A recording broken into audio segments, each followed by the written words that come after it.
Now we're beginning, and we're going to talk about your origins. When were you born, where were you born, and why did you come here? Okay. Start off with, I was born in 1923 in Berlin, Germany. And about 1925, my father immigrated to the United States and eventually divorced my mother. I grew up and went to school in Berlin. I studied in Berlin until it was kind of interrupted during World War II, where I was drafted in the Air Force. And among other things, I flew as flight engineer on night fighters. So then, after the end of the war, there was nothing for an aeronautical engineer to do in Germany because we were not allowed to build aircraft or anything of that nature. So I took a pot shot and thought maybe my father was still alive and well, who had become in between an American citizen. And last known address, I was lucky he lived in St. Louis, and I made contact with him. So a couple letters back and forth, so eventually in '49, I was able to get a visa to leave Germany and come over to St. Louis, where I right offhand started to look for a job. Now, my dad had actually spoken with Mr. McDonald, who used to run McDonald Aircraft, who used to own McDonald Aircraft in St. Louis. And he said, oh yeah, we can always use a good aeronautical engineer. So I went for an interview, but then it turned out that the Navy turned it down because legally in '49 the United States were still at war with Germany, plus there was classified material and I couldn't get any classification. So I had to find some other jobs. So applying for all kinds of jobs, I eventually wound up as a truck mechanic. So I worked a couple of years as a truck mechanic, and then I got permission from a congressman to make licenses for aircraft and engine mechanics and instructors ratings. So I made those ratings and worked then for Ozark Airlines. That was the beginning of Ozark Airlines, as a matter of fact. Then we started out to with 5 old DC-3s to fly out of St. Louis. But it was very interesting. I became the ground instructor, and then in 1955 I became a citizen, and within 3 months I was employed at McDonald's. So needless to say, I got back into engineering again, and after working on some military projects, I heard the rumor there was a civilian project called Project Mercury. So by that time I was pretty tired of military things anyhow. So I found out who was running the program and so on and what they needed. So then I sold myself to them that they just had to have me in the program. And lucky for me, I was accepted and then started out in the Mercury program. That was also the time when we planned Mercury that I became very well acquainted with the Von Braun team, because the first flight we were going to make was a Mercury Redstone being built by the Army Arsenal in Huntsville. And we made rather frequent trips to Huntsville to coordinate, and eventually Dr. Von Braun and myself became pretty good friends. So in 1958 I came down to Cape Canaveral for a different program first, on a little missile type job, and then I was asked if I would like to move down here for Mercury. So with 4 other people we opened the McDonald operations in Cocoa Beach, and that was quite an adventure to be here in '59. As a matter of fact, there wasn't much to be had. We had a 2-lane road going to the Cape, and if you wanted to make a 7 o'clock starting time, you better be by 5 o'clock on the road, because it was bumper-to-bumper traffic.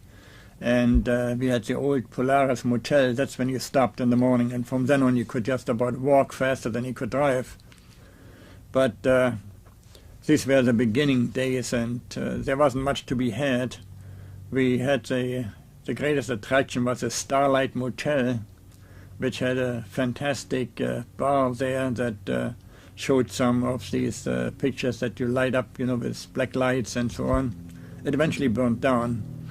But for the first month we all stayed in motels, and then later on I rented a house on Merritt Island, and eventually bought the house I'm living in now. But in these old days it was great. We could drive on the beach. You didn't see many people. You could fish from the beach and all this. So that was a pretty good time we had, except there wasn't much in the line of entertainment. We had one old movie house called the Barn Theater. And if you wanted some live entertainment, the best thing you could have was on Friday nights. They had next to the barn a little store that held weekly auctions. And this was a place where really they were selling snake oil and whatever you can envision, they were selling at the auction. It was really good entertainment.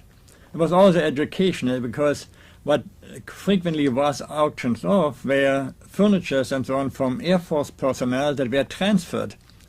And you could study things, and interesting enough, the items that went for the highest price were always kitchen sets, because women would get in love with a certain kitchen set and bid higher than they could buy it from Sears and Roebuck out of the catalog. So it was really a interesting world there, and it was our one and only entertainment really we had, unless we wanted to go to Orlando, which was quite a bit away from us. So needless to say, we also, what they called the good old days, were good old long hours. 12 and 14-hour days were not uncommon, and you had to frequently just make do with things that you had.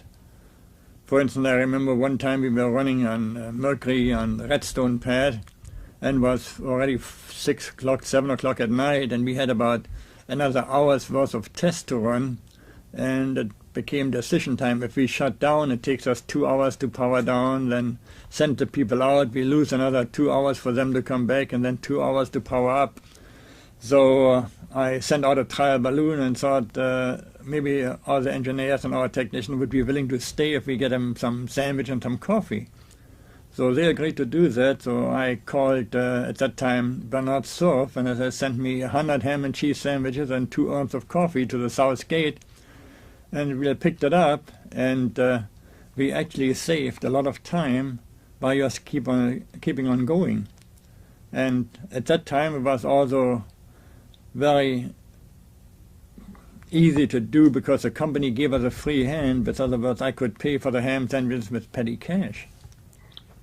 So these were the early beginnings when we had time at a premium. As a matter of fact, it got so bad that Dr. Diebes installed some foldable beds in building right next to the blockhouse.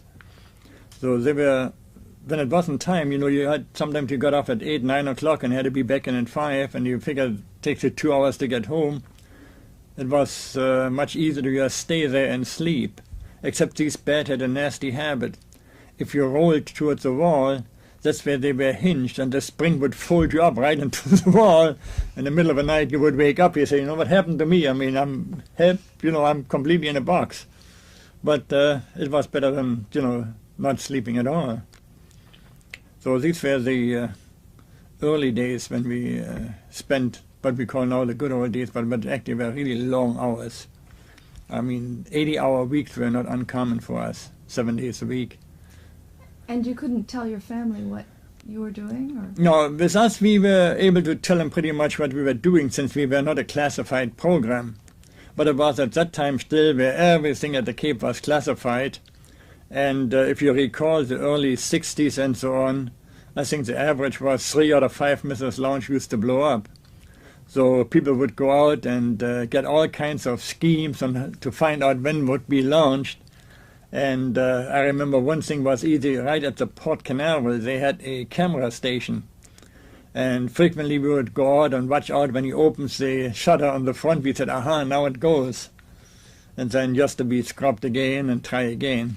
But with Mercury and so on, this was pretty open, because like it was a civilian program, and we could tell them pretty much what we were doing. So these were the old days when we were trying to get to Mercury and Germany off the pads.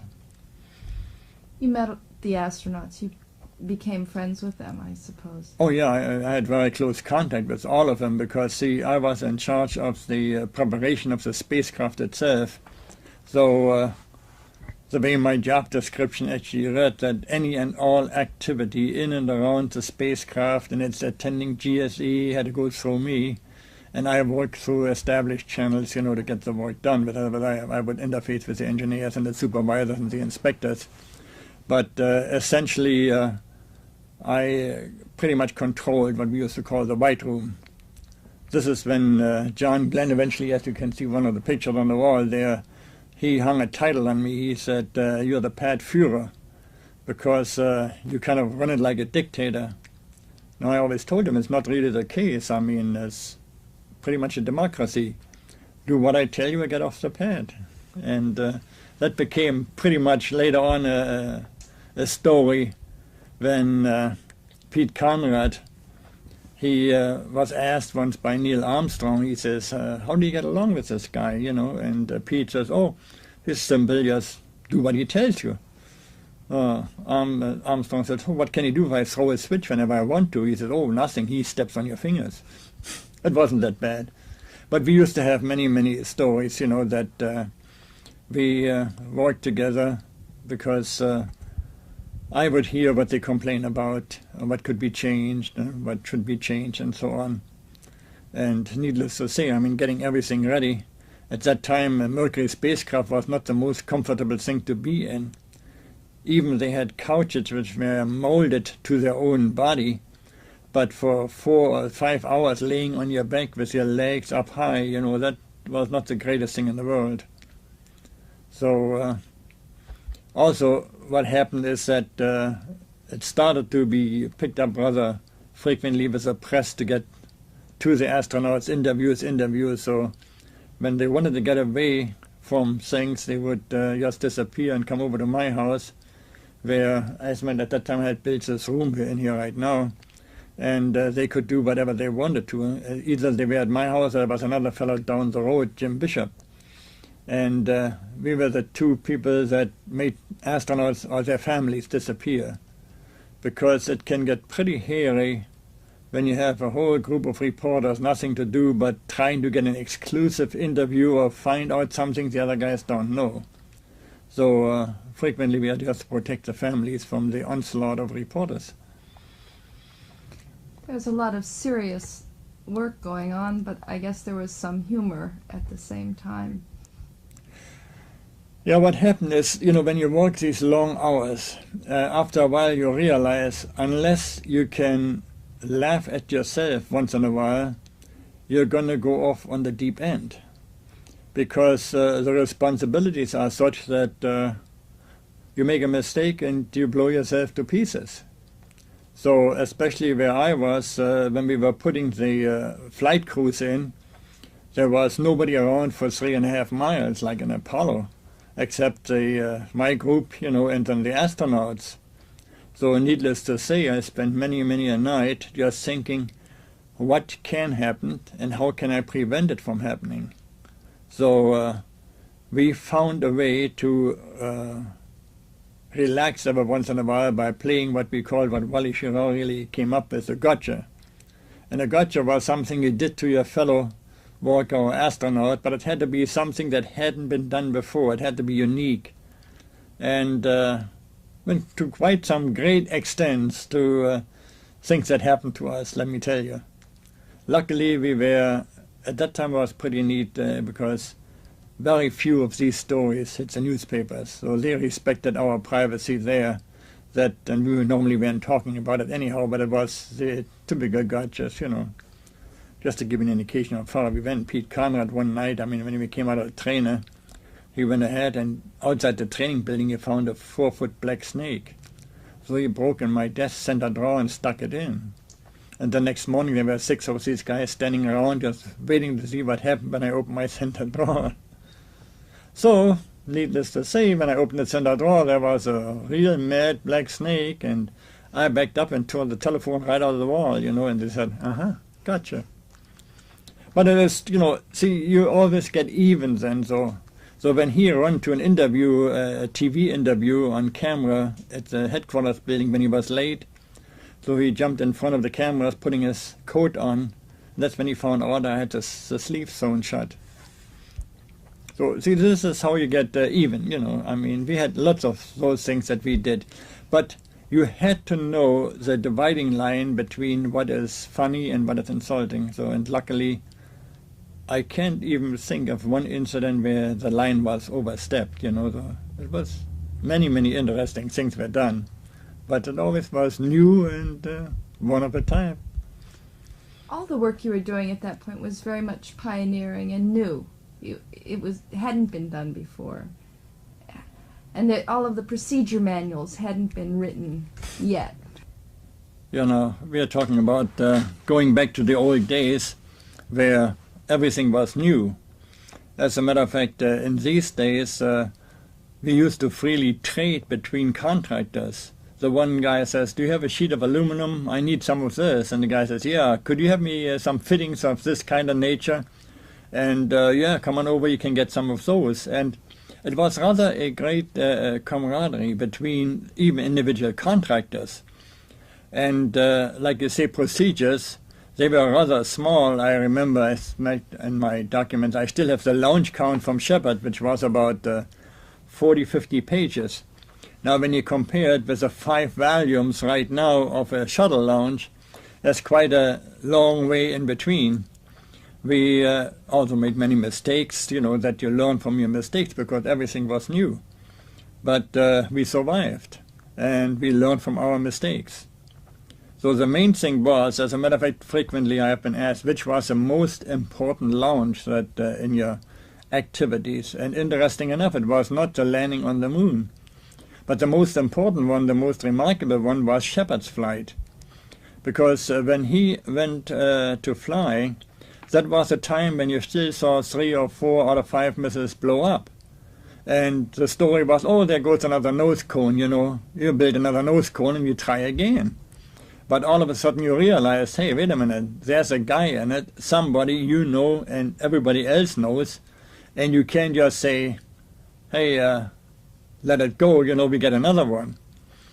As a matter of fact, there was a little story, and that was funny. I used to belong to the Presbyterian Church on the beach, and John Glenn was a Presbyterian, and one year, before Glenn was very well known, we had young people staying at the church for 2 weeks, you know, for a camp type thing.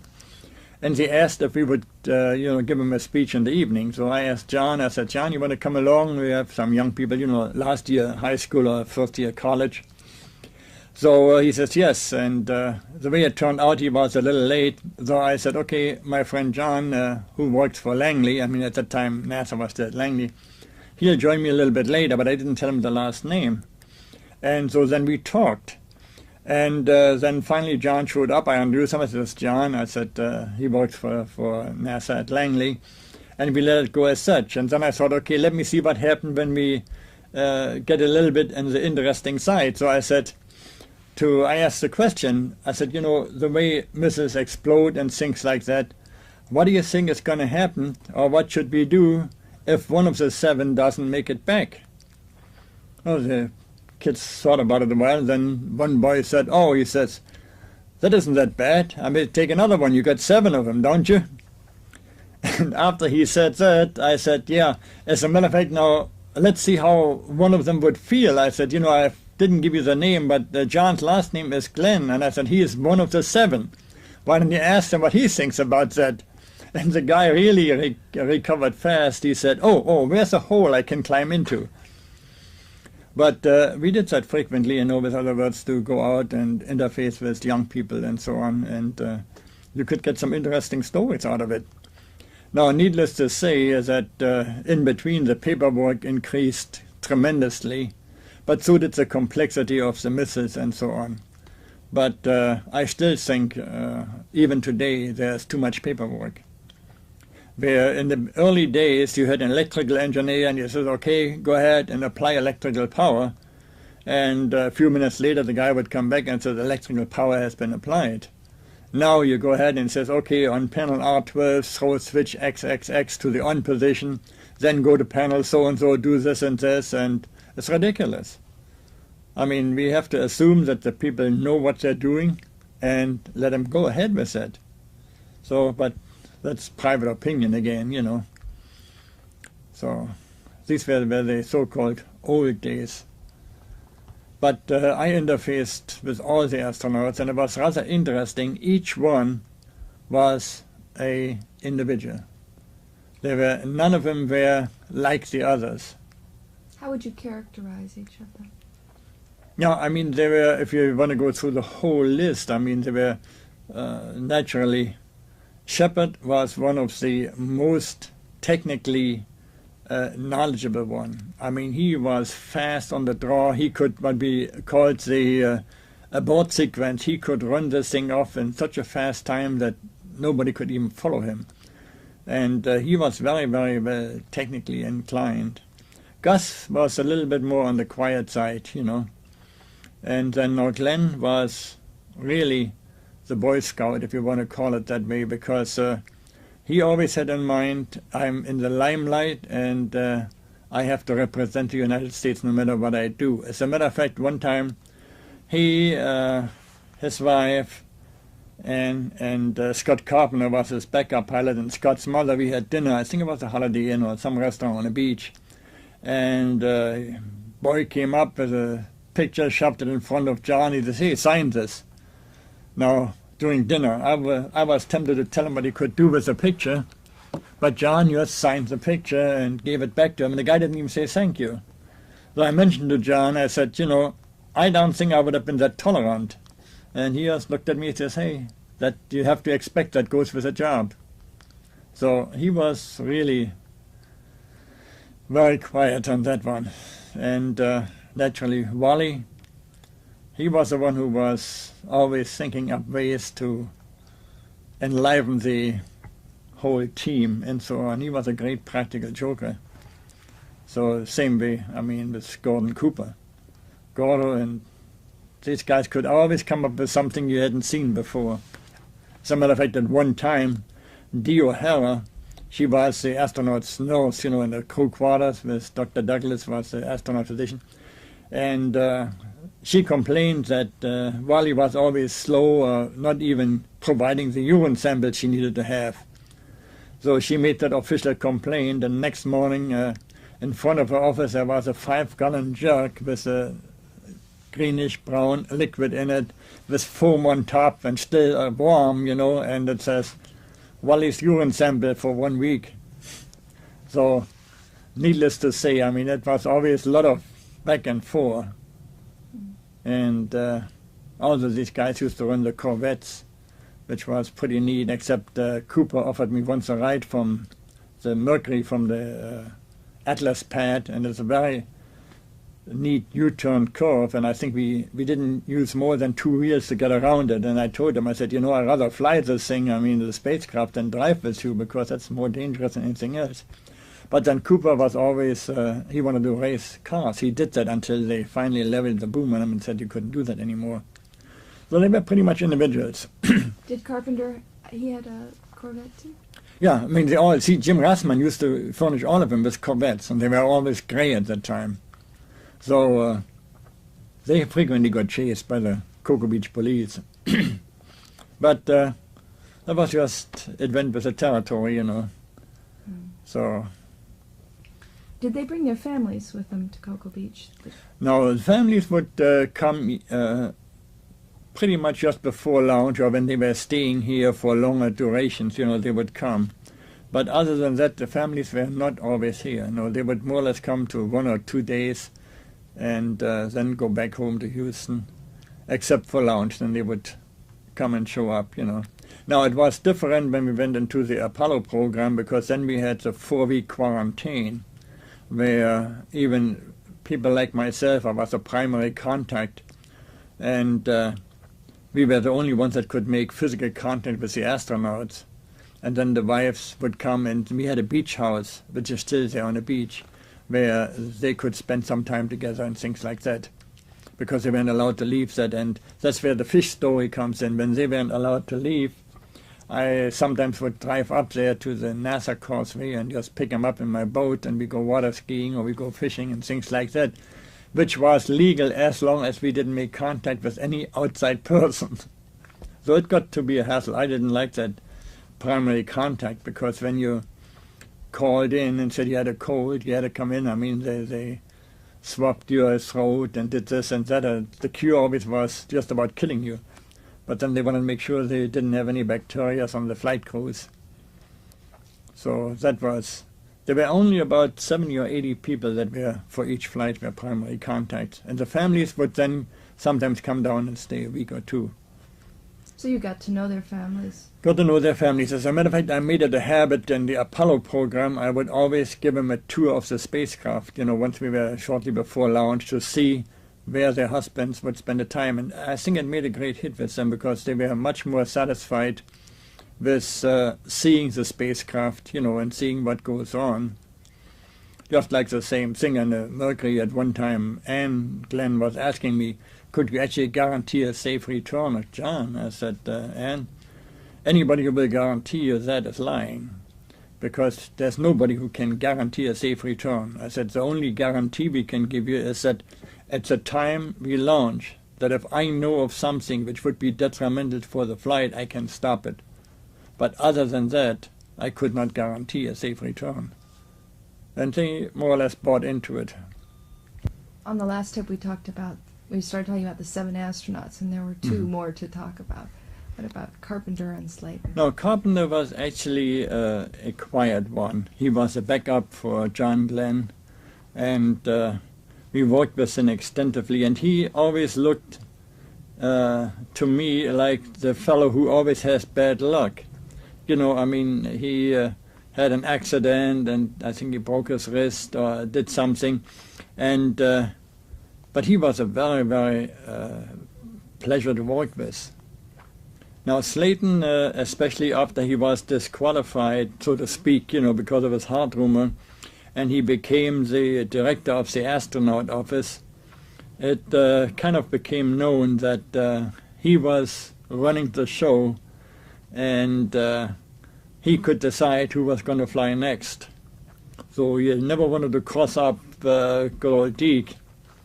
But here again, I think he was very, very disappointed, that he couldn't go, and it was until we flew the ASTP that he finally got to go. And I think possibly what the medics there did to him was something that they just didn't know enough about that time, because the heart murmur that they were saying later on says, oh, it shouldn't have disqualified him in the first place. But you realize when you put that much of your life into it, it's a great disappointment if somebody says, no, you can't go. So he was, we got a sea crow in the camera right now, sorry about that. He was pretty much the man who was assigning astronauts and trying to keep them in line and all that jazz. Okay, let's talk a bit about the race for space.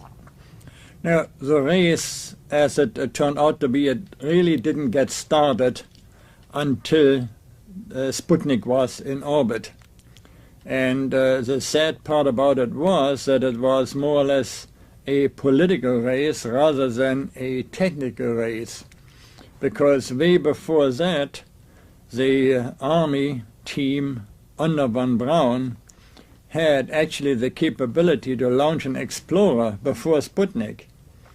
But somewhere along the line it was decided that the Navy, with their Vanguard program, would be the first one to launch a satellite. And only after several failures of the Vanguard was permission given to launch the Explorer 1. Now this could have been avoided, but again there was a decision which was not necessarily a technical one. And but needless to say, everybody jumped on it and said, okay, we are now in a space race. And the Russian came up with a pretty good show. They always beat us, in man in space, woman in space, or dog in space, and so on. The only thing they couldn't beat us in was going to the moon. So I guess sometimes you get from the technical aspect into the political aspect, and that's hard for technical people to comprehend, because there are too many ramifications in it. But we made a big hit in the world with John Glenn's flight, because we were so open. See, and everybody could see it, everybody knew about it, and we didn't hide anything. So that made up for quite a great deal in taking the glamour away from the Russians by showing, okay, we are wide open, you can see our rockets, you can see our astronauts, you can see what we do, we show you when we launch. So that came in pretty handy then. They didn't do that. No, they were still, I mean, extremely secret about all their activities. And as a matter of fact, until Glasnost came about, I mean, they still didn't permit regular visitors to their launch facilities and so on. So there was the sense, though, that we might lose the race through the 60s. And now it came pretty close because, you know, Kennedy had said in this decade, and we were already in the middle of 69, so there were finally some decisions made to go take a step, you know, and one of the big, I guess, all the public successful steps was the Borman flight, you know, when he read from the scripture there, which brought up another interesting little side story that came up, and that was after he read this, Japanese reporter here from the motel in Cocoa Beach called NASA and says, you know, I didn't quite get whatever he said. Is there any handout that we can have to get the correct wording? The NASA guy, being on a ball, he says, are you in a motel? The guy says, yes, I am. He says, look in your drawer, you find a little red book that says Gideon Bible. He goes, yeah, I have it. He says, now look on page so and so, on the Genesis. The guy found the spot. He said, oh, this is what he said. Yes, this is what he said. Guy said, thank you. You NASA folks think of everything. Well, that was one of the little stories, you know, where we ever once in a while get a laugh out of. But true happenings, yeah. There was a German community here in this area. Were you part of that? Now, actually not really a community per se. I mean, Cocoa Beach wasn't that big, and Merritt Island wasn't that big, but there were several Germans that originally came down with Von Braun and so on, and then came from Huntsville to here, and they lived in that area. But there wasn't really that great of a community affairs going on, because everybody was really too busy to do things. So there wasn't much what you could call a community per se. Mm-hmm. But everybody knew everybody, that's no question about it. So, but now quite a large number of them have passed away by now. Yeah. The program owes a lot to the Germans who came here. With von Braun and Kurt Diebes and yes, I think there was they contributed quite heavily to it in the development of the rockets, because the big rockets, you know, the one we used for Apollo, were actually designed by people from the original von Braun team, and then the spaceport putting it together here was Diebes's doing. So yes, there were quite a few contributions that these folks made. And the other thing was that von Braun had a marvelous way of handling Congress to get money approved for the programs. As a matter of fact, I frequently, when I talk to people, I give them two examples there where the fight started with for instance, at one time when there were budget hearings for NASA, there was Proxmire who said, we are pursuing a way to go to outer space to see if there's life anywhere in the universe. He says this is a futile attempt because there is none. And the NASA leader of the budget team said, Senator, you also need to consider it, before 1491, nobody believed there was an America because nobody ever had heard of it, and therefore there was none.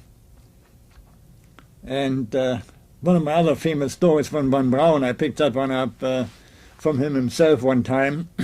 He went to a budget hearing, and they said, you know, in our age of computers, we should really eliminate the costly man in space program because we can do everything with computers.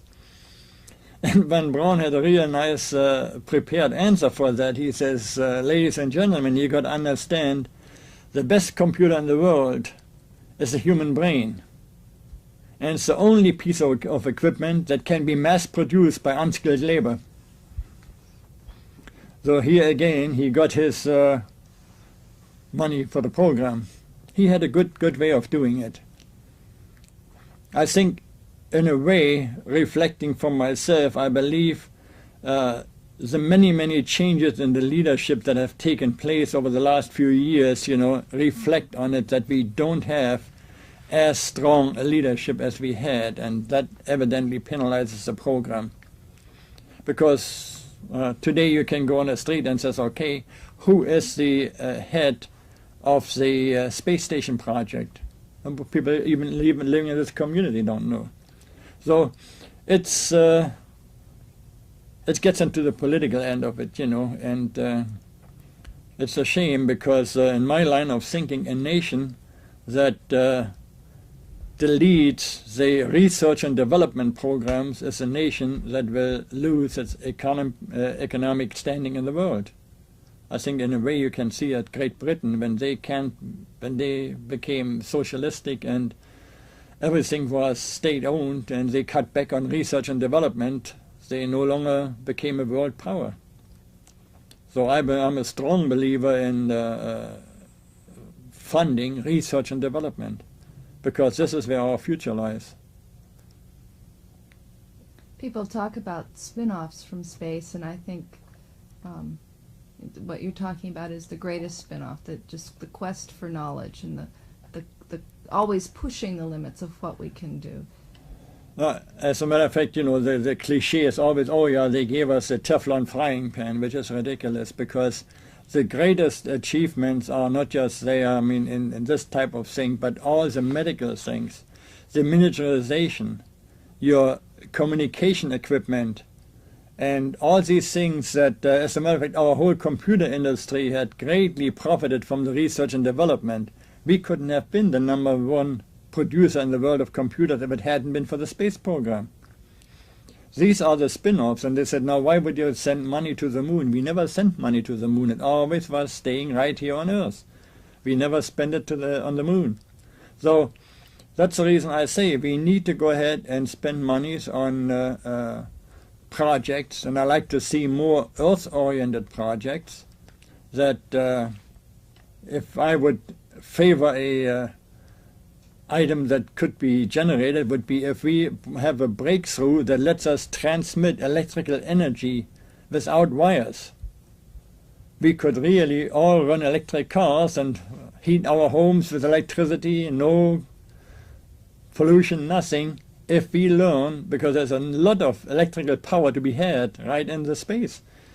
And if we learn how to conduct it or how to transport it without wires, that would be an achievement, that would be really a jump in mankind. So there are many projects that I could think of that could be done, which would benefit mankind tremendously. You mentioned something that's really has a lot to do with the ecology, trying to reduce pollution. There's still a lot of wildlife out around the Cape. Did you run into any wild creatures in your... Oh, it got to be rather a big nuisance. There are two things. I came home one night around pad 34, 37, and to the right and left of the road were 37 deer. You're standing looking at you, and you had to worry about it, that they didn't jump across when you were passing them.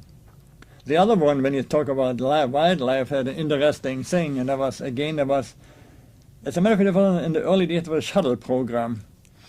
I was working, I had the safety organization for Rockwell at this time, the operational end of it, and one of our lady inspectors told me that on second shift, when she went to her car in the parking lot, there was a 16-foot alligator between two cars. Needless to say, it kind of upset somebody, including myself, and I decreed that as of this afternoon we would have lights in the parking lot. which they said it couldn't be done. But then when I mentioned that if they don't have lights, there will be no workers. So then, surprisingly, by 2 o'clock, there were all kinds of portable lights there, because can you imagine walking in a parking lot and meeting a 16-foot alligator? So, yes, there's lots of wildlife out there. As a matter of fact, close to Pad A, there's a undercut under the road where you can see the biggest trout you have ever seen in your life. I mean, 10, 12-pound trout just standing there, except you aren't allowed to fish. So, yes, there's lots of wildlife. And it is pretty much, as a matter of fact, they have to get rid of it, transfer some of it out, because you probably read the stories about the wild hogs, you know, that uproot the orange trees and things like that. And one fellow worker that worked with me, he got a brand new car, and 2 weeks later at night time he hit one of those hogs, wiping out the whole front end of his car. So there are many, many, many animals. As a matter of fact, what they do is, I think they have like a park service there that collects the dead rabbits in the morning and feeds them to the and throws them out for the alligators, because they are just laying on the road. They have a rather large number of deer out there. And as I said, it becomes a danger to the public, because if you drive at night and one jumps in front of you, it comes right through the windshield. You know, there are a lot of birds that come through in the winter. Yeah, there are lots of birds because they got lots of water there, you know, and it's an ideal place. Same way with the eagles, you know, that eagle nest there that is on State Road 3. The eagles come back every year.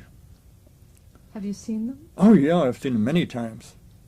Yeah, you can see the young ones, and later on they just sit on top, you know, and not flying yet. But evidently the mother pair comes back, and the nest itself is something like several 100 pounds now. They think it may be 400 pounds.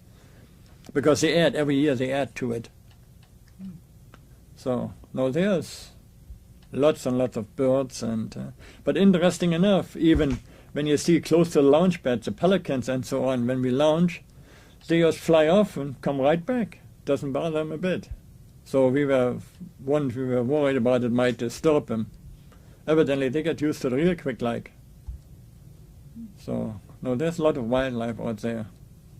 Sometimes they used to call looking for rockets bird watching around here when people didn't know when launches were. Oh, yeah. Yeah, no, you just call them, it's a bird, you know, I mean, a rocket too. But at one time, I mean, remember we were the highest in the nation here on Merritt Island that had the largest number of species. It was several, I guess maybe 10 years ago, you know, when they count the birds around December. And I think here on Merritt Island we had over 220 some odd different species of birds here. It has decreased now because there's much more built up. But there used to be lots of wildlife around here. That's a bit like I mentioned just when I was looking and talking to you, there was a manatee swimming in the canal. It's interesting to see the old and the new together out there. I guess when you first came here, the Cape had some houses on it. Oh yeah, there were quite a few houses at the Cape, and then also where the Kennedy Space Center is, you know, I mean the whole area where the launch pads are, there were lots of houses, there was a whole subdivision.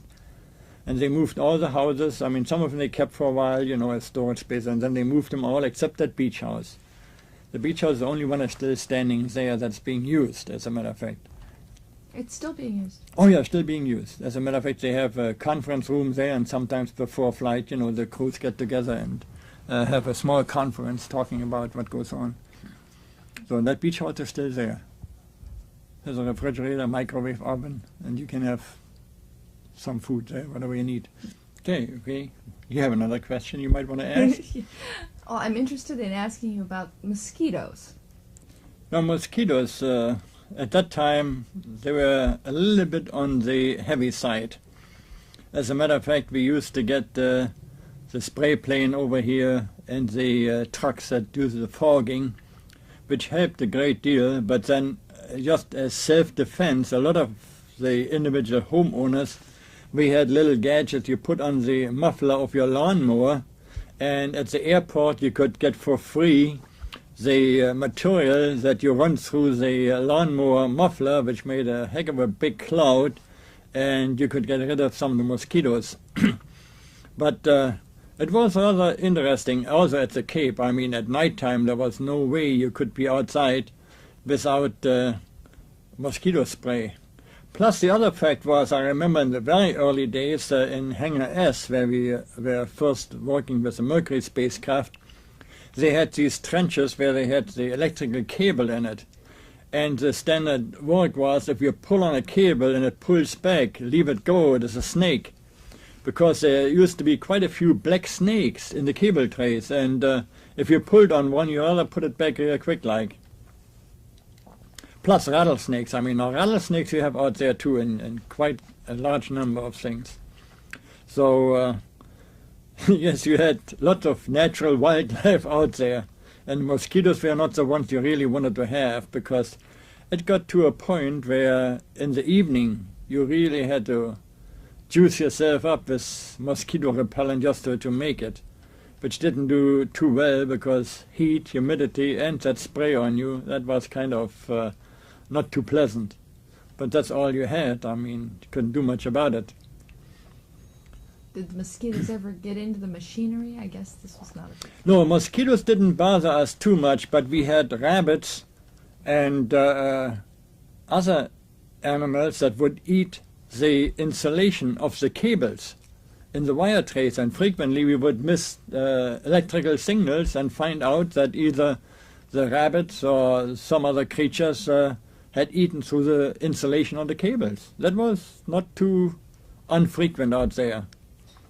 You had to worry about this. In the spacecraft itself, we didn't have too much to worry about. One time we did have some ants in a Gemini spacecraft. Somewhere along the line they got in, and we had to actually bait them to get out of them, because the last thing you want to have is have a couple ants keeping you company there at night in a spacecraft 160 miles up in space.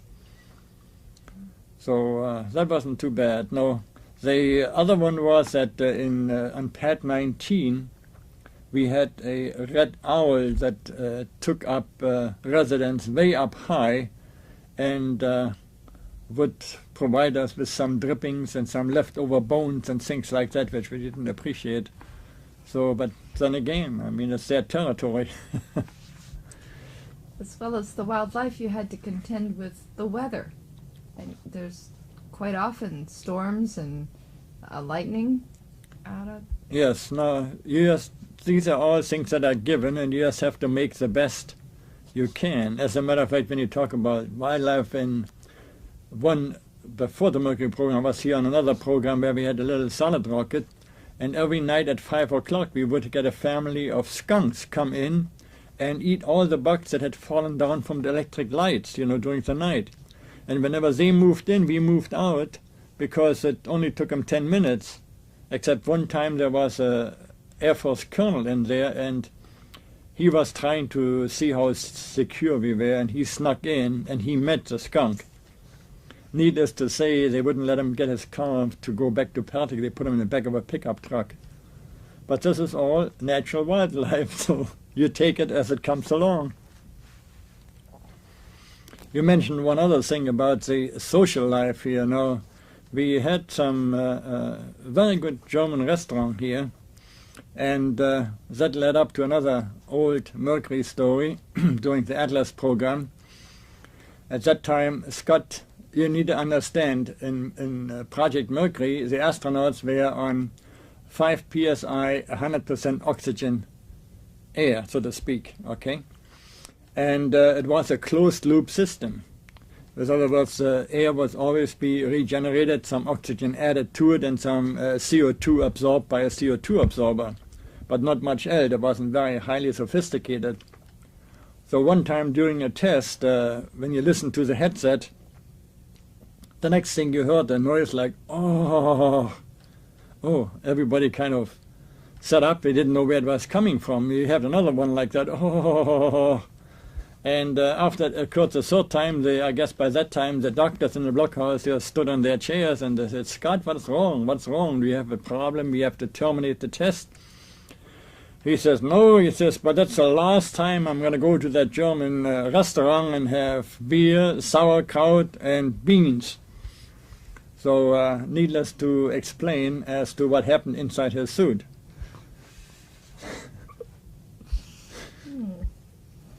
There was a couple of years, I think they did a kind of an Oktoberfest in Cocoa Beach.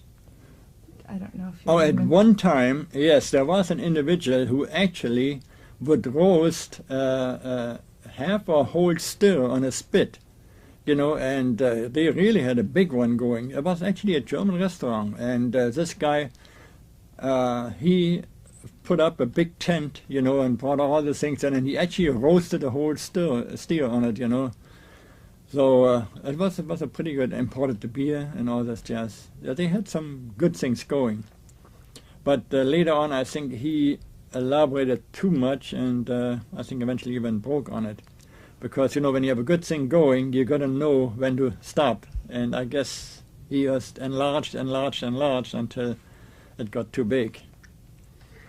But the other thing socially, what we did too is after each flight, I would arrange for the launch crews and their wives to have a party where the flight crew would come in and tell us what really happened on the flight. So we would have a dinner, you know, at one of the restaurants where we had actually guards guarding the entrances to keep newspeople and other people out of it. Because that was the only way we could have them really telling us what was happening on the flight. And needless to say, nobody ever divulged to the press what was said. It was pretty neat and was a good morale booster too. So, because, you know, when you have that much free time donated to you, you have to give something back to the people too. And that was one way to do that, to reward them, you know, for all their efforts. Well, right after a launch, everybody would be up and often go somewhere. Oh yeah, we had big parties, and sometimes got out of hand. People were thrown in pools and things like that. Yes, we had some real dandy lounge parties after that. They were great. As a matter of fact, for Glenn's flight, there was a bakery here, and he had made a 4-foot-tall Mercury spacecraft out of cake. Except we scrubbed about 4 or 5 times, and that cake got pretty old after a while. But just one of those things, you know, we never knew when we were launching. So that was one of those things. But we did have nice launch parties here, yes. Where would you go? What places? Well, normally we would pick a motel that had a swimming pool and so on, and we would have it outside, you know, to accommodate all the people. As a matter of fact, what would happen is most of the contractors, like General Dynamic for the Atlas, you know, or Martin Marietta for the Gemini, each contractor would have their own parties, and you would go from one party to another. And for the parties I mentioned, when we had dinner parties, we had them, let's say, at the Cape Colony Inn, which is now a different name, wherever there was a place sufficient to entertain about 300 people. As a matter of fact, on the last Gemini flight, where I got this one check, you see there, the one for 1 million Deutsche Marks for unemployment compensation, courtesy of Lovell and who was the other one? Aldrin. And when we had that party, at the end, after they gave us their story about what happened on the flight, a couple of deputy sheriffs arrested them. And after everything was silent, they wondered what happened. Why would they be arrested, you know? And then the deputy sheriffs let them know there was an individual who claimed to have passed a worthless check. In the back was I with my big check. I said, I'd like to cash it now. So these were the little things we used to do to liven up our daily life. One of the things that happened to me, you see the little big check I got here, and the reason I got it is since I was spacecraft oriented, that means I was taking care of the spacecraft. Mercury and Gemini were built by McDonnell Aircraft in St. Louis. The next program, Apollo, was built by North American.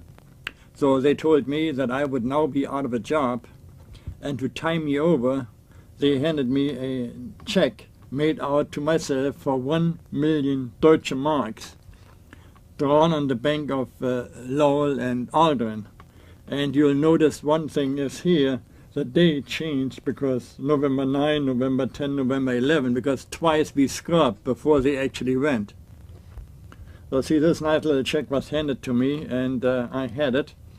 Then except after the flight, when the crew came back to tell us what happened on the flight, and we had a dinner with all the families of the launch crews at the skating ring here on Merritt Island. After they delivered their speech, 2 deputies arrested them, and after everybody was aghast and wanted to know what really happened to them, then the deputies explained to him that they were arrested because they were passing a worthless check. So in the background, then I held up my check. I said, I'd like to have my check cashed at this time. So that's the reason you have one of those things again, you know, a check, and I still keep it as a souvenir. What are these other numbers in the corners? Do they relate to Now, the they mission? actually, yes, these actually Gemini launch vehicle, serial number 62. See, these were actually the ones that were, and these were the spacecraft 12. The official drawing number was 52-3100. So they used all these numbers in one way or another. So it's a neat souvenir to have. Okay, now what you're seeing here is a trophy trout. Now the story on this one is rather interesting because during the Apollo days, the crews were quarantined for about 1 month prior to the flight, and only a limited number of persons were permitted to make physical contact with them, called primary contacts. So since they were confined to crew quarters, they couldn't leave KSC unless under very strict circumstances. What we could do is I was permitted to drive with my boat all the way up to the NASA Causeway, and we would go fishing and catch fish. Now, also, they knew that I used to catch quite a few fish, and having been in my home, they always would tease me by not having a great mounted fish on the back of the living room wall. I said, I don't need that. And they said, oh yes, you definitely should have a trout, or you should have a trophy on your wall. On the most important flight, the actually lunar landing, I was up in my normal station at the White Room, 365 feet above sea level, and the flight crew showed up, and after a while I could smell something like what smelled like fish. Now that was very strange to me, because why would it smell like fish at 365 feet up? If there was a dead fish on the beach, that was one thing, but why would it smell up there? Now, I thought nothing of it, and we exchanged little presents with Aldrin and with Armstrong, and the last one to get in was Mike Collins. Now when his turn came, he reached behind him and he had a brown paper bag in my nice clean White Room, which was illegal to begin with. And out came this trout, mounted like that, as a trophy trout. He says, now you have a trout for your wall. And he said, I hope you will display it. There were only 3 things wrong with it. To begin with, it is only 8 inches long, which is illegal size.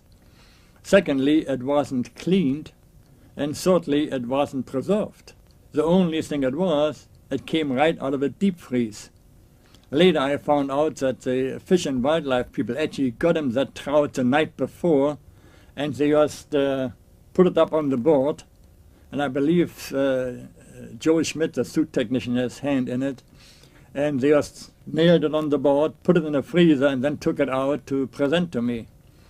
Now what do you do with a trout like that? You can't hang it on the wall. So I wrapped it up and put it in the freezer, where it stayed for about 22 years. Because I couldn't get anybody to touch it to preserve it. Finally, I found a company in St. Petersburg that was freeze-drying pets, and I asked them if they want to have a crack at it, and they said they would try it. So then they managed in 3.5 months to freeze-dry it, and now I can hang it up on the wall. So when we had the reunion here at the 20th anniversary of the lunar landing, I invited the flight crew again. You know, I said, hey folks, I said, how about a nice dinner at my house? They said, what are you serving? I said, how about a fish dinner? And Collins jumped in and says, no thank you, I don't think I care much for a fish dinner, because I believe you still have a trout that I don't care for. So I said, yes, that's the one I was going to serve you. So I showed him what I really had. But these are the little things that we used to do to each other, you know, to play. And that meant actually they were what we call inside stories. You see, if the outside people wouldn't know why it happened or what really came about it. So that much is the fish story. Now, one other story I need to tell you about is because I'm very proud of it, and that is after the Challenger accident we had, it was decided to create a memorial for the astronauts. But then I also realized over the years there were about 7 people that we had killed on the pad, technicians strictly in the line of duty. And I approached the Astronaut Memorial Commission. I said, how about putting their names on the memorial? Which was turned down. So then I asked if we could have another memorial for them, and again it was turned down, and by that time I was advised, while I still was working there, that the center didn't want it and I should not pursue it anymore. So when I retired, and I was now in a position that nobody could fire me, I started to pursue my quest for an astronaut memorial, except it would be for the technicians.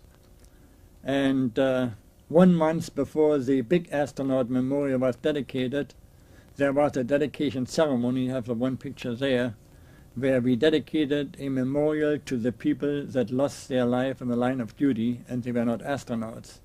But I could not see a differentiation between the life of one or the other. So that's the reason I worked so hard for it. And what I did is I got all my old friends, astronauts and so on, engaged in writing letters and calling the center director, the head of NASA, and everybody else to go ahead and get permission to have it done. So finally we did get it done. And we dedicated that one 1 month before the major one. And as a matter of fact, we had some of the family members of the people we killed there. So that was one item that I was very, very pleased to have accomplished, because it meant a lot to me.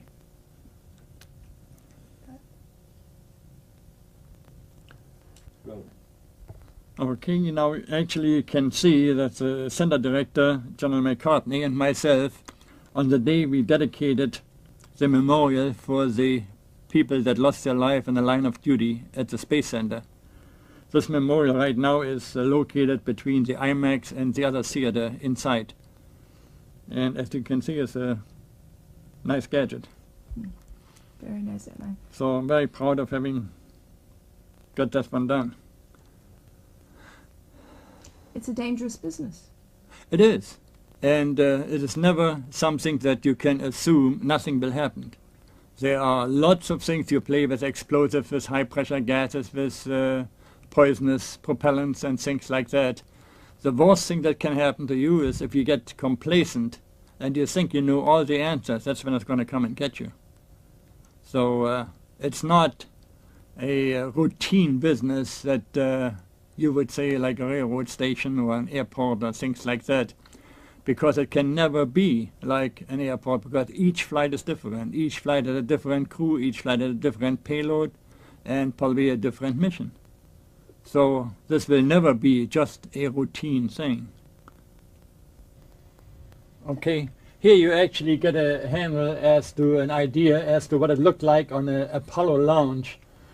Many, many hours prior to the actual launch, you see the street blocked up with cars and vans and so on that want to see the launch.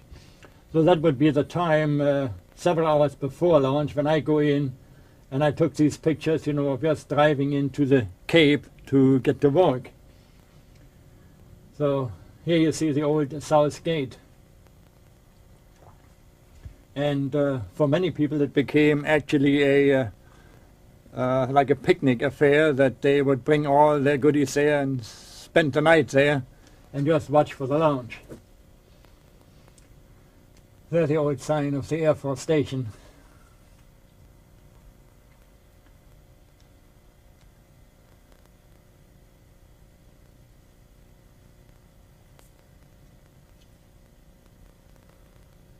What you see in the background, as a matter of fact, is one of the blimps that was used to watch the drug trafficker and things like that. Here's an overview of the launch area.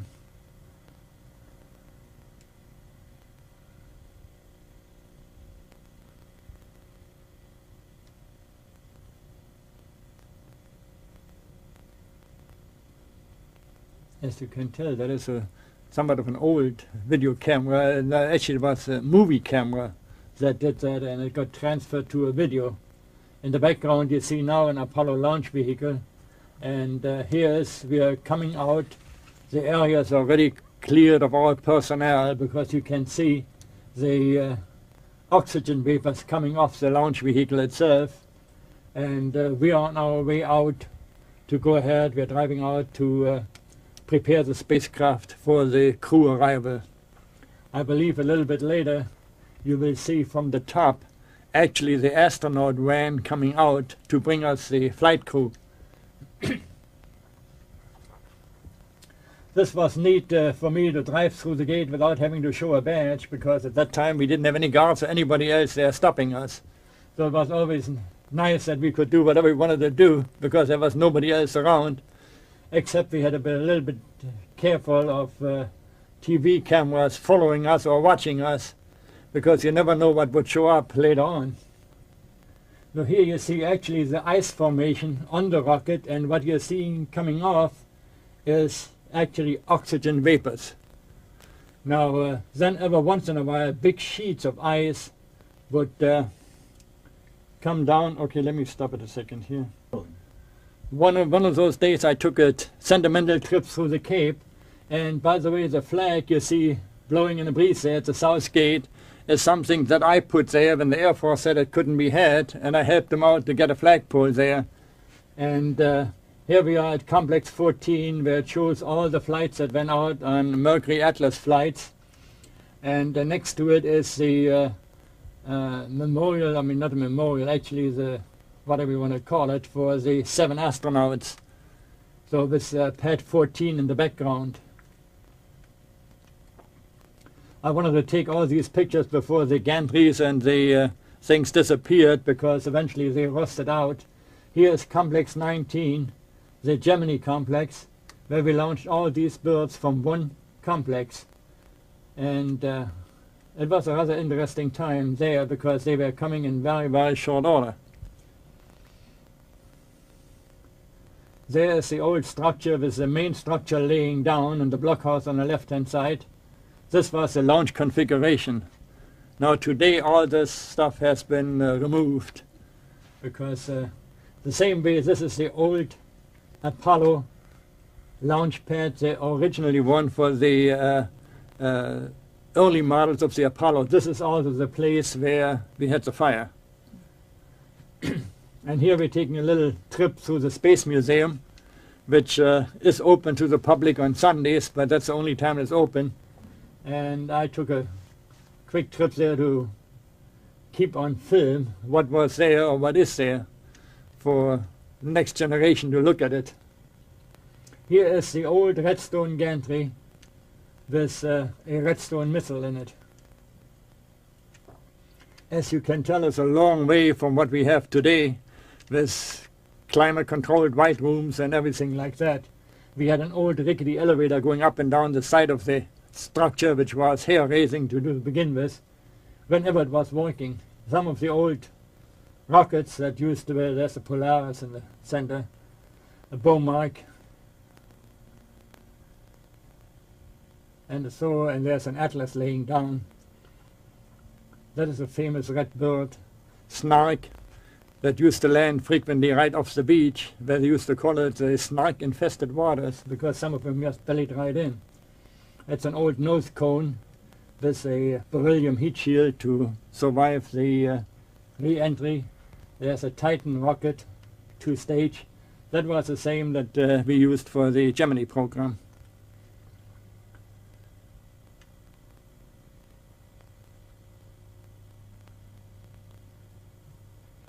There you get a look at the plumber's nightmare, right? These are the engines. And by the way, this is strictly a hypergolic rocket. I mean, there's hypergolic fuels in it.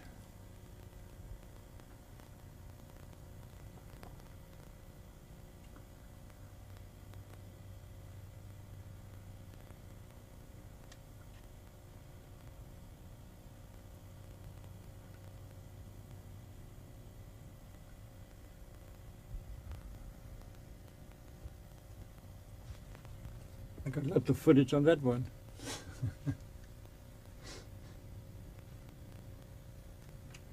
Here we go. That was what was that one? Was that the Navajo? Yeah, I think that was a Navajo. Yeah, that eventually was redoubted to never go.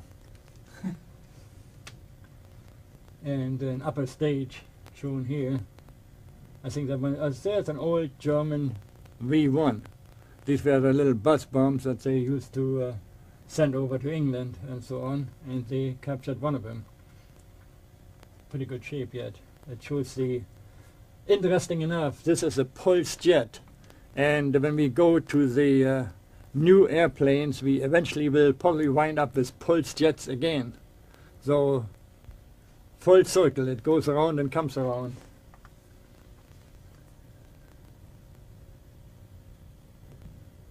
There's the Atlas.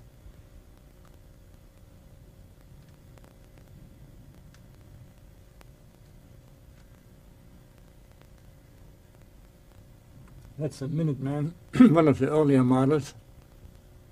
That's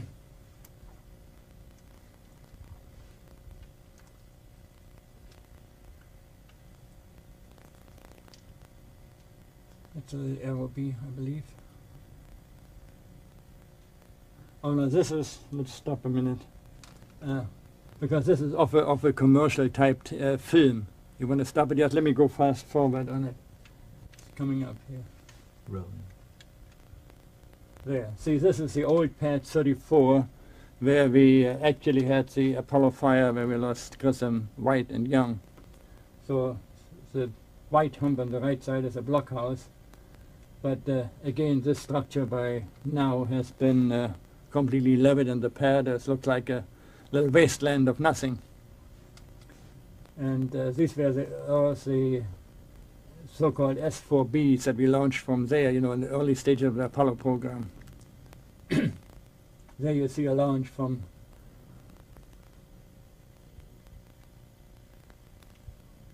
let me see what that one is.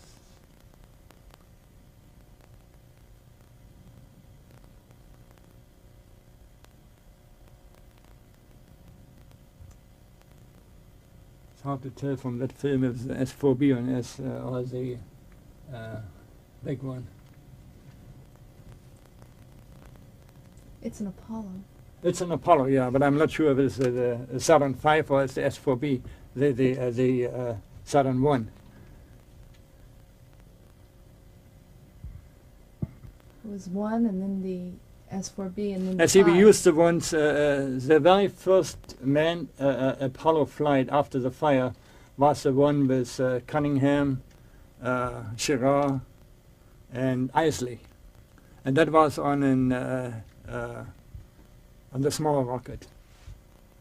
See, and then after that we also launched the LEM from the small rocket from Pad 37.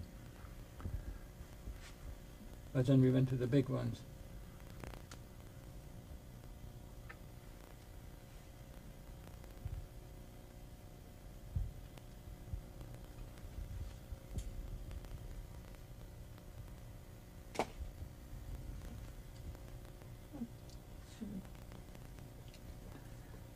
When we speed it up somewhat. Well, you know what we haven't said is who shot this? Oh, I shot all those films, yeah. How are you allowed to take a camera on the base? Oh no, if you stayed, you were allowed on launch days to take it on the base, you know, up to the visitor area. And this is actually taken from where you could take pictures. The other ones, the one you saw close up and so on, there where I carried the cameras for astronauts' use. That way they could take, I had all those 35mm cameras. If they saw something they wanted to put on film and not be bothered, you know, couldn't take it along and so on. So then they could use my camera and I furnished them the film later on. It's a wonderful memento. I don't think there's anything else like it in the world. Yeah, it's whenever you go back, you know, it's something that sometimes hard to believe that it all happened. See the old contrails there. And the old dirt on the film.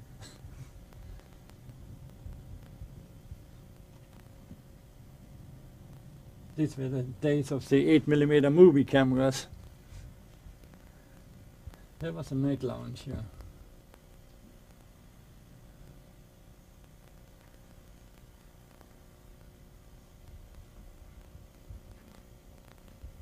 I think that one lights up the neighborhood pretty nice.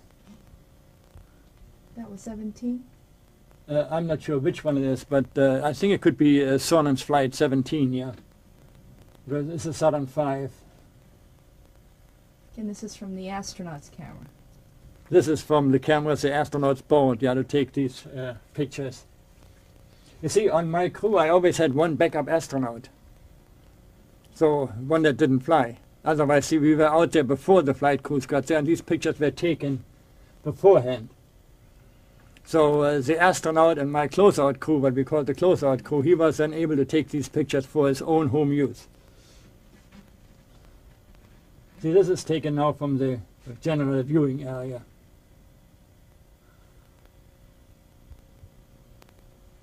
Did you take these films back to Germany with you to show them? I don't know. I probably took some of the films back to Germany to show them over there, yeah. But it's hard to do because their projectors run on 50 cycles, we are running on 60 cycles and so on. And see, our video doesn't play over there either because they got a different system. This is beautiful.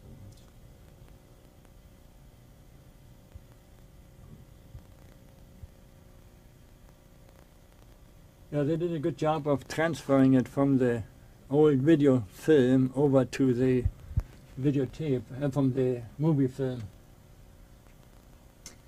Did you breathe a sigh of relief as the... No, they were stages. With other words, I mean, once it cleared the tower, you know, then you know it's a little bit safer.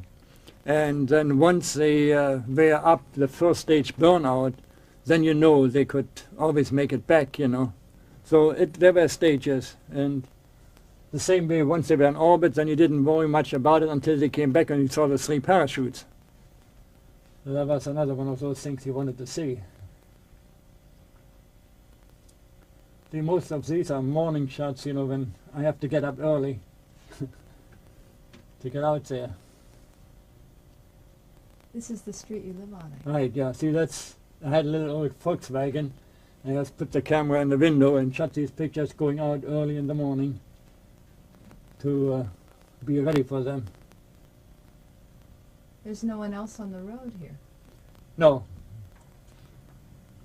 It could be that these were taken at one of the, what we call the dry runs or things like that.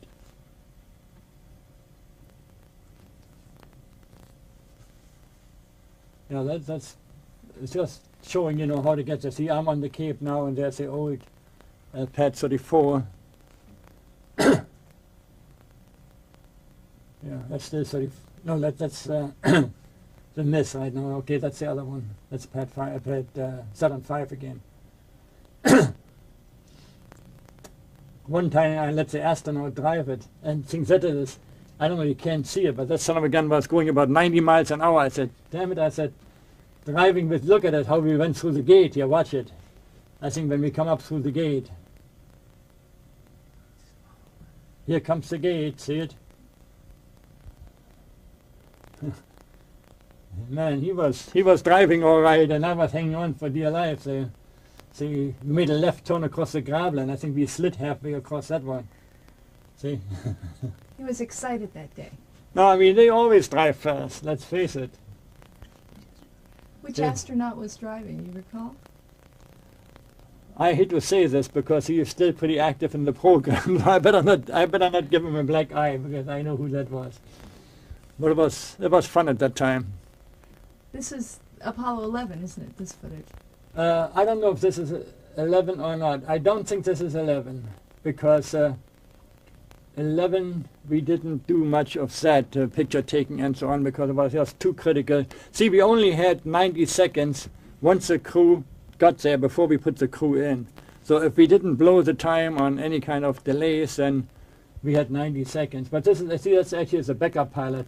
He had just put the chlorine injection into the drinking water system. And See, these are some of our little presents we had. And for instance, I mean, the one crew member, he was bugging everybody for getting tickets for the VIP side. And this one was the, I'm not sure which one it was, that his wife was expecting a baby, so we gave him that doll to practice diapering a baby. See, these are our inside little jokes that we used to make. So there we are checking that's Grissomer. That guy passed away too. He's checking the O2 contents on the crew cabin. The pressure in it.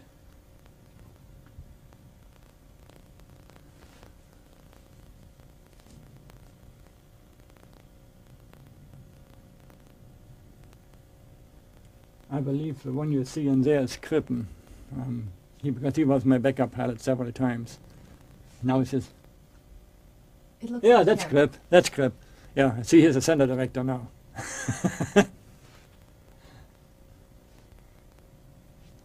Boy, it's getting hot in here.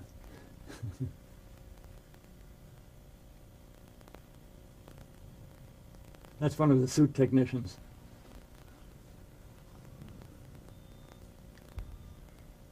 See, what's burning there is the hydrogen gas that is vented out. So we have to, it's highly flammable. So we were burning it in the burn pond.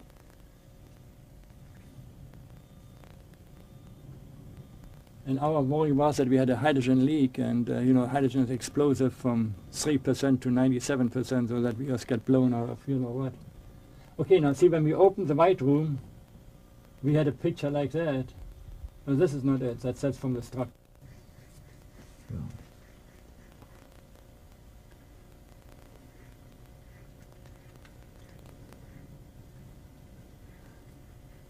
Since this is a new tape, you should probably okay, tell us who shot this. Oh, no, this is, again, we are on the pad itself. And one of the members of my closeout crew was taking these pictures. And what you see here is that the white room was actually opened up. And there's wide open spaces. Now you have to watch your first step, because the step isn't bad, but the landing is 365 feet below. Here you're looking down on the bird again. Lots of ice formation on it. The oxygen venting off. And these pictures were taken from the structure itself. Here we go, that's just prior to the closeout crew leaving the pad and having closed up everything, just taking a last view around and showing the slide wire where in case something would go wrong. Oh, I think I went a little bit ahead of myself because I believe this is a sequence where the astronaut van comes up and brings the flight crew out. Yes, here you can see it. There's the astronaut van bringing the flight crew out. So we had a little bit time in between where the backup astronaut could take some pictures. So here we have the little van coming out with the doctor and the flight attendant in there, the suit technicians in there, and then only the suit techs and the astronauts would come up, and then the rest of the people would leave the pad. So as you can see around the launch pad, there's lots of water.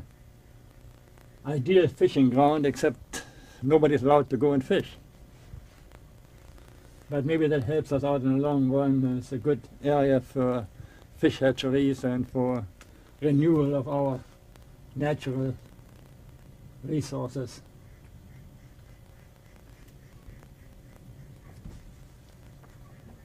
So this is the view from the rocket. That's the view actually you have from the rocket, yeah, right from the launch tower itself. So and there you see the hatch has been closed. See, they have a windows there. And see, all the side panels have been removed. So we are ready to clear the area.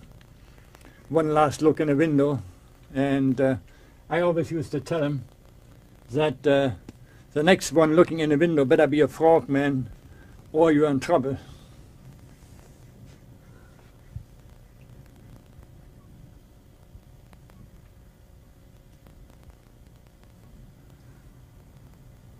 So here we are at the foot of the gantry, just loading up our equipment and ready to go back. See, the rocket could be armed once we pass roadblock 11, or roadblock 5 for that matter. then they could arm the rocket. And because there's an escape rocket on top, if something should start below, they could take the capsule away with the escape rocket. But we made sure they don't have that thing armed while we are still around.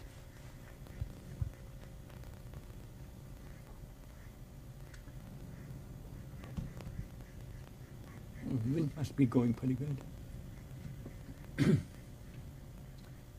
There, see, that's part of the suit technician with all their gear loading up in their station wagon. Oh, I think we got somebody who took an illegal picture, not me. And here we are going back. That's now actually time-wise, we had to pass a roadblock at T-minus 55 minutes. Other than that, they would have to delay somewhat.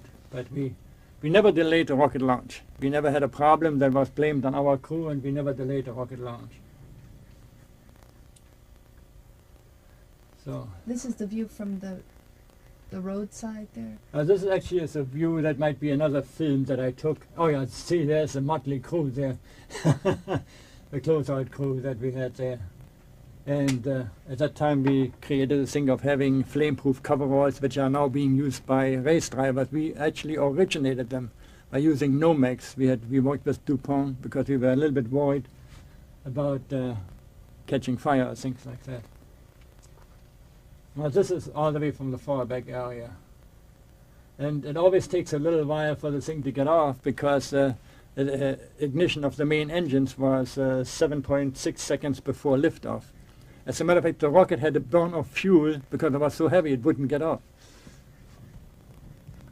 See, then it took 10 seconds to clear the tower. Once you cleared the tower, you were a little bit easier. Because see, if something goes wrong now, they could eject with the capsule itself and the escape rocket.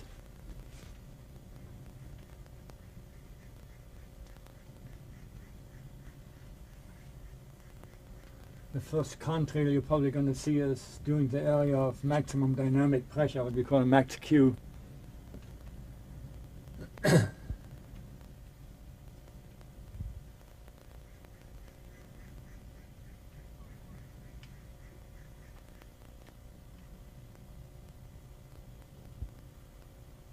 it goes.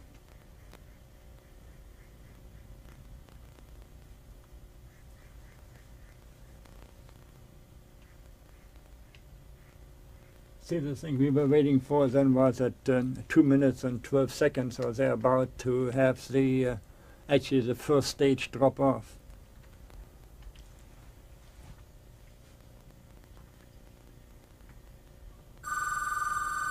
Okay, there we got another interesting thing there. I think probably Mrs. Wendt will answer that one. There, you see the stage? Yes, get that, okay.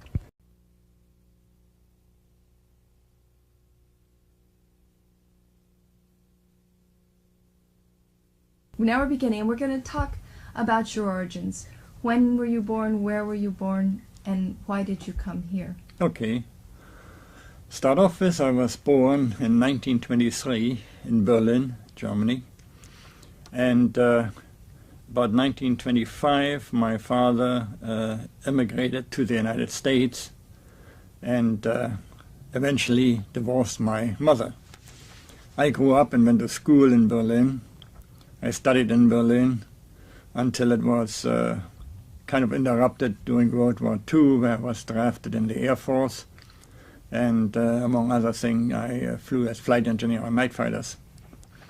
So then, after the end of the war, there was nothing for an aeronautical engineer to do in Germany because we were not allowed to build aircraft or anything of that nature. So I took a pot shot and thought maybe my father was still alive and well, who had become in between an American citizen. And last known address, I was lucky he lived in St. Louis, and I made contact with him. So a couple letters back and forth, so eventually in '49 I was able to get a visa to leave Germany and come over to St. Louis, where I right offhand started to look for a job. Now, my dad had actually spoken with Mr. McDonald, who used to run McDonald Aircraft, who used to own McDonald Aircraft in St. Louis. And he said, oh yeah, we can always use a good aeronautical engineer. So I went for an interview, but then it turned out that the Navy turned it down because legally in '49 the United States were still at war with Germany, plus there was classified material and I couldn't get any classification. So I had to find some other jobs. So applying for all kinds of jobs, I eventually wound up as a truck mechanic. So I worked a couple of years as a truck mechanic, and then I got permission from a congressman to make licenses for aircraft and engine mechanics and instructors ratings. So I made those ratings and worked then for Ozark Airlines. That was the beginning of Ozark Airlines, as a matter of fact, when we started out to with 5 old DC-3s to fly out of St. Louis. But it was very interesting. I became the ground instructor, and then in 1955 I became a citizen, and within 3 months I was employed at McDonald's. So needless to say, I got back into engineering again, and a store that held weekly auctions. And this was a place where really they were selling snake oil and whatever you can envision, they were selling at the auction. It was really good entertainment. It was also educational, because what frequently was auctions off were furnitures and so on from Air Force personnel that were transferred. And you could study things, and interesting enough, the items that went for the highest price were always kitchen sets, because women would get in love with a certain kitchen set and bid higher than they could buy it from Sears and Roebuck out of the catalog. So it was really a interesting world there, and it was our one and only entertainment really we had, unless we wanted to go to Orlando, which was quite a bit away from us. So needless to say, we also, what they call the good old days, were good old long hours. 12 and 14-hour days were not uncommon, and you had to frequently just make do with things that you had. For instance, I remember one time we were running on Mercury on the Redstone pad, and was already 6 o'clock, 7 o'clock at night, and we had about another hour's worth of tests to run, and it became decision time. If we shut down, it takes us 2 hours to power down, then send the people out, we lose another 2 hours for them to come back, and then 2 hours to power up. So I sent out a trial balloon and thought maybe all the engineers and our technicians would be willing to stay if we get them some sandwich and some coffee. So they agreed to do that. So I called at that time Bernard Surf, and they sent me 100 ham and cheese sandwiches and 2 ounces of coffee to the South Gate. And we picked it up, and we actually saved a lot of time by just keeping on going. And at that time it was also very easy to do, because the company gave us a free hand. With other words, I could pay for the ham sandwiches with petty cash. So these were the early beginnings when we had time at a premium. As a matter of fact, it got so bad that Dr. Diebes installed some foldable beds in building right next to the blockhouse. So they were, when it wasn't time, you had, sometimes you got off at 8, 9 o'clock and had to be back in at 5, and you figured it takes you 2 hours to get home. It was much easier to just stay there and sleep, except these beds had a nasty habit. If you rolled towards the wall, after working on some military projects, I heard the rumor there was a civilian project called Project Mercury. So by that time I was pretty tired of military things anyhow. So I found out who was running the program and so on, and what they needed. So then I sold myself to them, that they just had to have me in the program. And lucky for me, I was accepted and then started out in the Mercury program. That was also the time when we planned Mercury that I became very well acquainted with the Von Braun team, because the first flight we were going to make was a Mercury Redstone, Redstone being built by the Army Arsenal in Huntsville.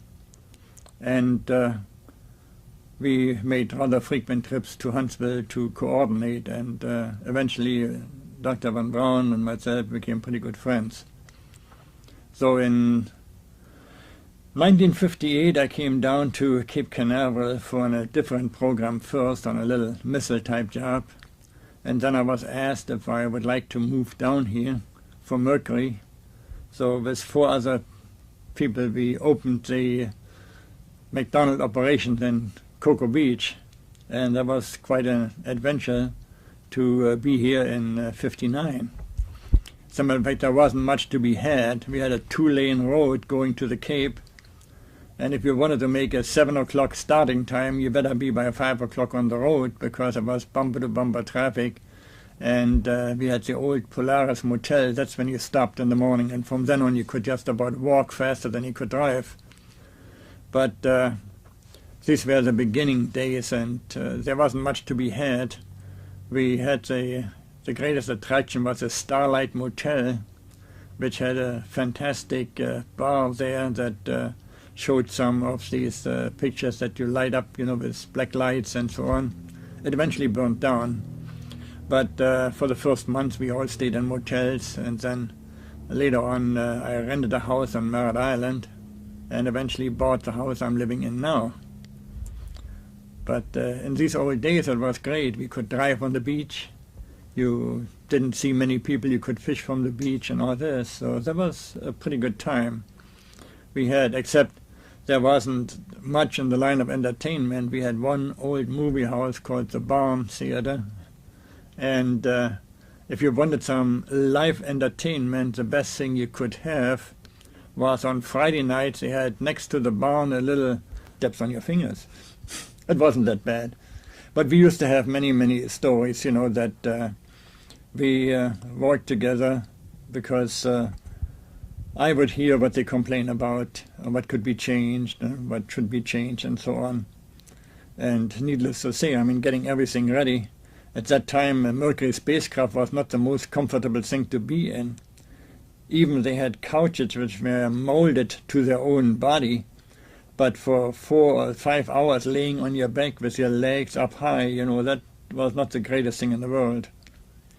So also what happened is that it started to be picked up rather frequently with the press to get to the astronauts, interviews. So when they wanted to get away from things, they would just disappear and come over to my house, where Iceman at that time had built this room in here right now.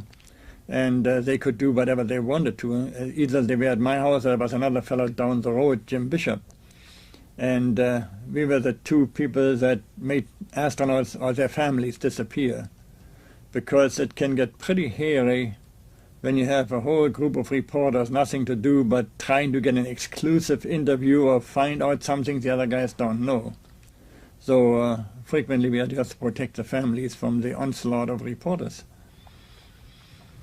There was a lot of serious work going on, but I guess there was some humor at the same time.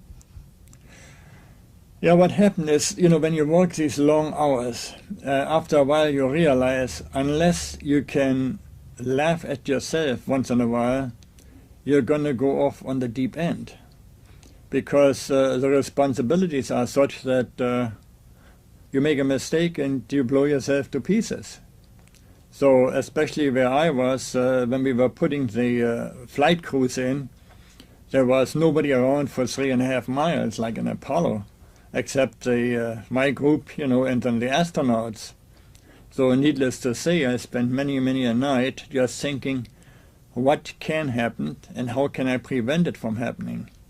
So we found a way to relax every once in a while by playing what we called, what Wally Schirra really came up with, a gotcha. And a gotcha was something you did to your fellow worker or astronaut, but it had to be something that hadn't been done before. It had to be unique. And went to quite some great extents to things that happened to us, let me tell you. Luckily, we were, at that time it was pretty neat. That's where they were hinged, and the spring would fold you up right into the wall. In the middle of the night, you would wake up, you say, what happened to me? I'm completely in a box.